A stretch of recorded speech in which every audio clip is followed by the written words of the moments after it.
अभी जैसे फरहान ने माना कि वो बचपन में ऐसे फ्रेंड से बातें करते थे, हर कोई करता है और हर तरह के लोग करते हैं। यही नहीं कि सिर्फ गर्लफ्रेंड और बॉयफ्रेंड के बीच में बातें होती हैं, कभी कभी लड़कियों की शादी हो जाती है तो अपनी सास की चुगली करती हैं, कभी कभी अपनी मम्मी को फोन करके, या ननद भाभी आपस में बातें करती, दो बहनें करती हैं। मैं अपने दर्शकों से जानना चाहता हूँ आप लोग किस प्रकार की बातें करते हैं छुप छुप के फोन पे? आप अपना किस्सा शेयर कर सकते हैं। जी मैडम। हेलो एवरीवन, नमस्कार माय नेम इज अमिता और मैं होशियारपुर पंजाब से आई हूँ। अच्छा जी, बहुत बहुत स्वागत है मैम आपका। Thank you sir. ये 20 साल पहले जब मेरी एंगेजमेंट हुई थी, अच्छा जी, तो हमारे घर में छुप छुप के बात करना, जब मिलना बिल्कुल भी अलाउड नहीं था। तो जब एंगेजमेंट हुई तो अगले ही दिन मेरे हस्बैंड मुझे फोन करके बोलने लगे कि मैं तुम्हारे को मिलना चाहता हूँ। तो मैंने इनको बोला अभी कल तो मिले हम लोग, तो कहने लगे नहीं कल तो इतने लोग थे मजा नहीं आया। क्या साथ आए आपके हस्बैंड? ये बैठे हैं। क्या आ रहा है मजेदार साहब? वाह, ये तो बड़े अरे रोमांटिक, मेरे को बड़ा मजा आता है ऐसे किसी सुन के। फिर क्या हुआ? सर मैंने इनको मना किया तो ये फोर्स करने लगे चलो ठीक है मिल नहीं सकते हैं, तो पर मैं तुम्हें देख तो सकता हूँ ना। अच्छा। तो मैंने कहा नहीं वो भी नहीं पॉसिबल। तो फिर उन्होंने बोला कि ठीक है तो मैं अच्छा ये बताओ कि तुम स्कूल जाती हो। मैं उस टाइम स्कूल टीचर थी। अच्छा जी। तो तुम मुझे इतना तो बता दो कि तुम बस कहाँ से पकड़ती हो। तो मैंने बस स्टॉपेज बता दिया। अगले दिन जब मैं स्कूल के लिए निकली स्टॉपेज के लिए, तो बाई चांस हम देखे हैं कि स्कूटर पे एक बंदा हमारे पास बिल्कुल धीरे धीरे चला आ रहा है और हम इधर से जा रहे हैं। अच्छा। तो हम उसको देख रहे हैं, वो हमारे को देख और स्माइल दे ही जा रहे हैं। हमने कहा बड़े बेवकूफ है, कौन है ये बंदा? अरे बेवकूफ है। कल ही हमारी एंगेजमेंट हुई और आज हमारे को कोई बंदा छेड़ रहा है। हाँ। और ये बंदा हमारे पास आके बोलता है हेलो हाय, और हम इतना डर गए। हमने कहा बड़ा बेवकूफ है, छेड़ के चला गया हमारे को। बाद में हम थोड़ी से आगे गए तो मैंने कहा अरे ये बंदा तो कहीं देखा देखा लग रहा है।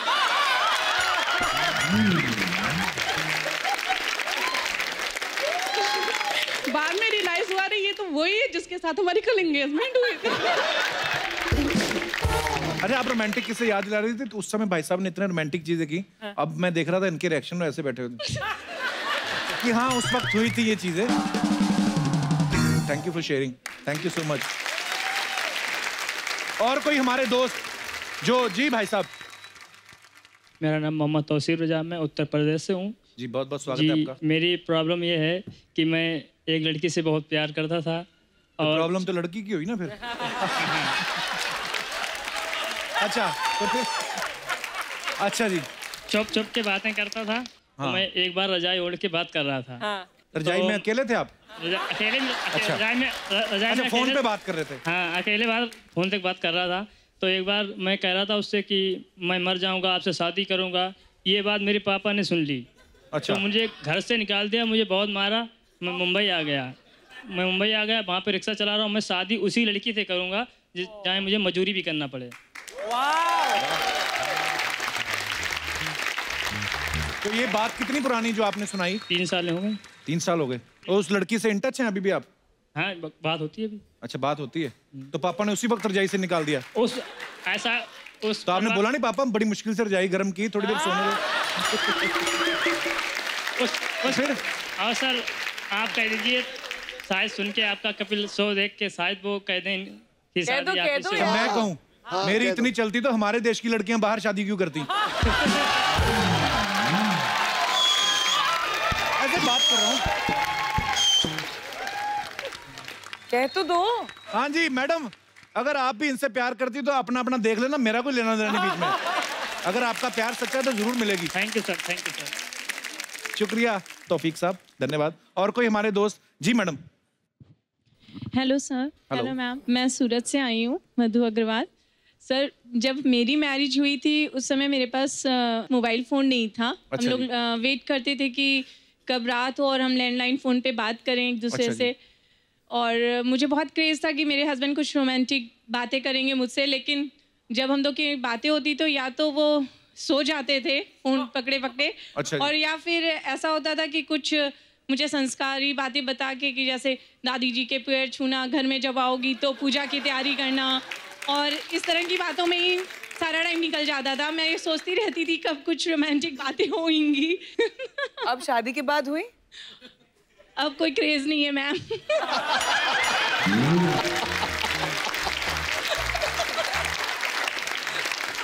जब था तब नहीं हुई।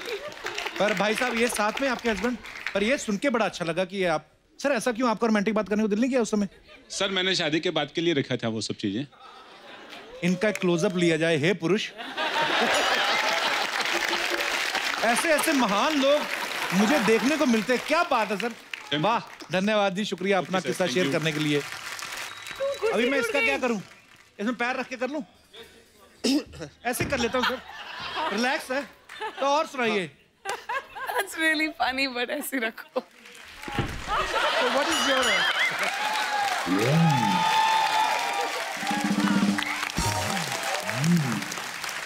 तो जैसे कि आप सब जानते हैं फिल्म स्टार्स के बारे में बहुत सारी अफवाहें फैलती रहती हैं सर, तो आपके बारे में भी बड़ी सारी अफवाहें हैं।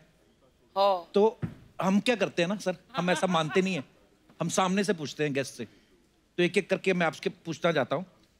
फरहान, आपके बारे में ये सुना है कि दिल धड़कने दो के एक सीन के लिए आपने चेहरे पे मेकअप की जगह वनीला आइसक्रीम लगाई थी, ये अफवाह है कि सच है? नहीं, बिल्कुल सही बात है, क्योंकि वो प्लूटो जो कुत्ता था उसमें जी, उसे आकर मेरा मुंह चाटना था और कैमरा मेरे पीछे था। अच्छा। तो उन्होंने कहा आप आइसक्रीम लगा लो फेस पे, दौड़ के आएगा और जितना चाहे, मतलब वो ही give you lots of love.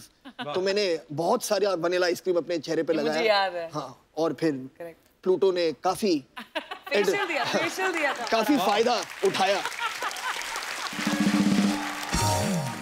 Priyanka, ये बात सही है कि पहले आपको हरी मिर्च खाने का बड़ा शौक था, इसलिए आपके पेरेंट्स ने आपका नाम मिट्ठू रखा था?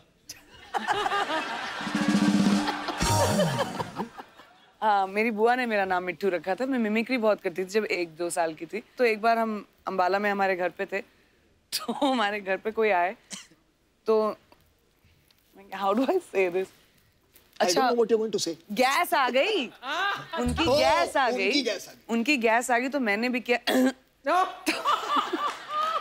तो जैसी साउंड्स मुझे सुनाई देती थी मैं उनको रिपीट करती थी, और इसीलिए मेरा नाम मिट्ठू रखा गया था। वाह बुआ जी, बड़ा इनोवेटिव आइडिया था ये।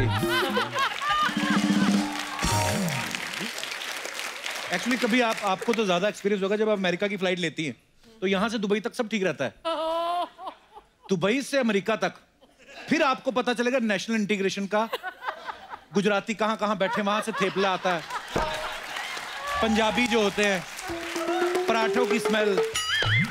तो जब तक जहाज उतरता ना न्यूयॉर्क में, तो जो अमेरिकन एयर होस्टेस होती है उनको टेढ़ी हुई होती हैं, we are in New York but we are not sure, ऐसे वेलकम कराती हैं।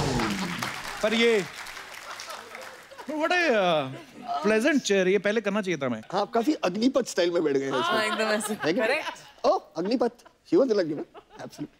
हर फिल्म में ही हो आप। फिर भी यही हूँ मैं। मेरे को किसी ने कहा महाभारत में दुर्योधन भी आप बने थे।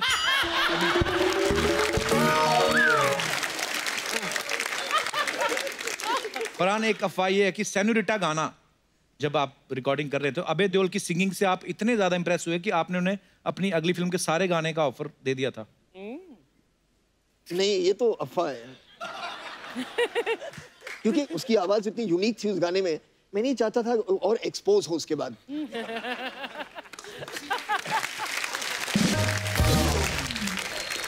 फरहान, बचपन में बेहोश होने की इतनी अच्छी एक्टिंग करते थे कि स्कूल वाले आपको घर छोड़ आते थे जूस वूस पिला के। हाँ, बिल्कुल बिल्कुल बिल्कुल, मैं बहुत इतना बेहोश हुआ हूँ मैं स्कूल में। क्यों सर? हाँ, क्योंकि मुझे स्कूल से वापस घर जल्दी जाना था, तो कुछ भी हो जाए, हे house it going,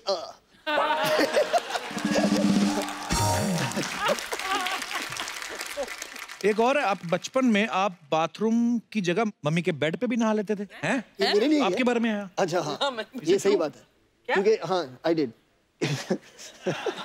How is it possible?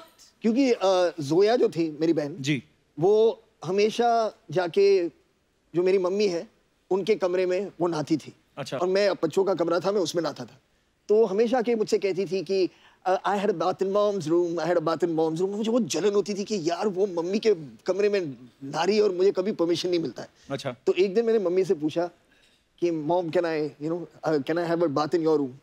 तो उन्होंने कहा हाँ, ऑफ कोर्स यू कैन। वो चली गई कहीं, तो मुझे हमेशा लगता था कि जोया उनके रूम में वो नहाती थी। अच्छा। तो मैं एक बाल्टी ली, खींचता हुआ उनके बाथरूम से मैं बेडरूम तक ले गया और बिस्तर के साइड पे मैं ऐसे बैठा और मैंने मग लिया और अपने आप पर पानी डालना शुरू किया। ये सही बात। फरहान, आपके बारे में एक अफवाह है कि आपके राइट हैंड पे जो टैटू है वो आपने बनवाया नहीं, खुद प्रकट हुआ है। हाँ, मेरे राइट शोल्डर पे। अच्छा, ये क्या कहानी है सर? हाँ, एक छोटा सा प्यारा सा नन्हा सा जो टैटू है। नहीं यार, ये एक ऐसे वक्त पे था जब मैं अपने दोस्तों के साथ कहीं था और हम बहुत पार्टी कर रहे थे, तो उन्होंने कहा चलो टैटू बनाते हैं। उसके बाद मुझे सिर्फ याद है कि मैं अगले सुबह उठा और ये टैटू मेरे कंधे पे था।